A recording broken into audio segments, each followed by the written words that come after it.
Hello, this is Jonna, and I'm here with a special episode of Story Nori that Candlewick Press has kindly sponsored.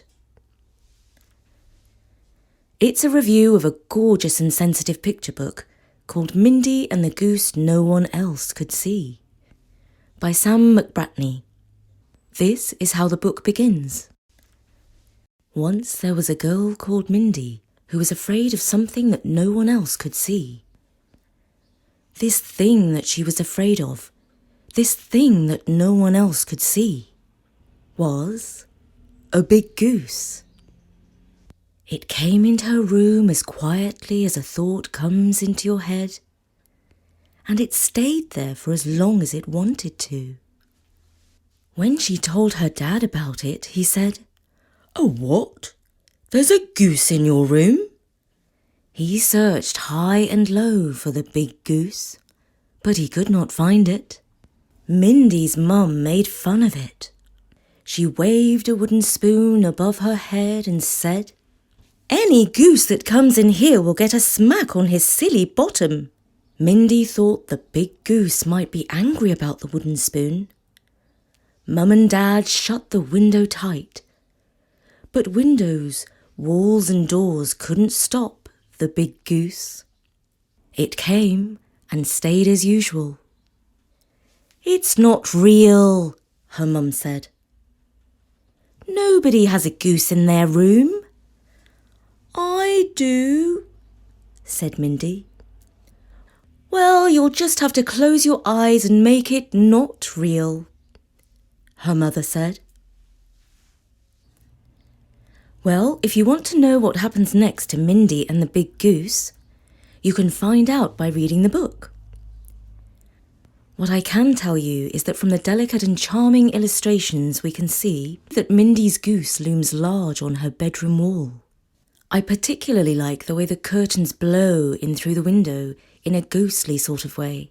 The scary goose might be a dream, or it might be a shadow, or it might be real. Mindy's father decides that they need some outside help to send the unwanted goose packing. He sets out with Mindy on a long country walk to visit an old farmer called Austin, who lives high up on Shelling Hill.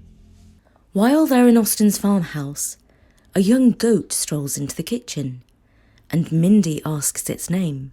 "Oh, I have so many goats that I have run out of names," Austin says. "I would call her Blackie and Whitey," Mindy says. "Perfect," he responds. Mindy soon befriends Blackie and Whitey. As you might guess, the goat plays a big role in helping Mindy overcome her goosey fears. And in a nice twist at the end, Austin receives an unexpected reward for his wisdom and generosity. Mindy and the Goose is a sensitive and charming book for young children. There's a little more text than usual for a picture book, which makes the 40 pages ideal for reading aloud. The illustrations by Linda Olafsdottir from Iceland make the book even more lovable. Sadly, the Irish author Sam McBratney passed away last year before Mindy and the Goose was published. He wrote over 50 books in his long career and is perhaps best known for Guess How Much I Love You, which has been published all over the world. I'm delighted to recommend such a lovely book, and I hope that you have enjoyed this review.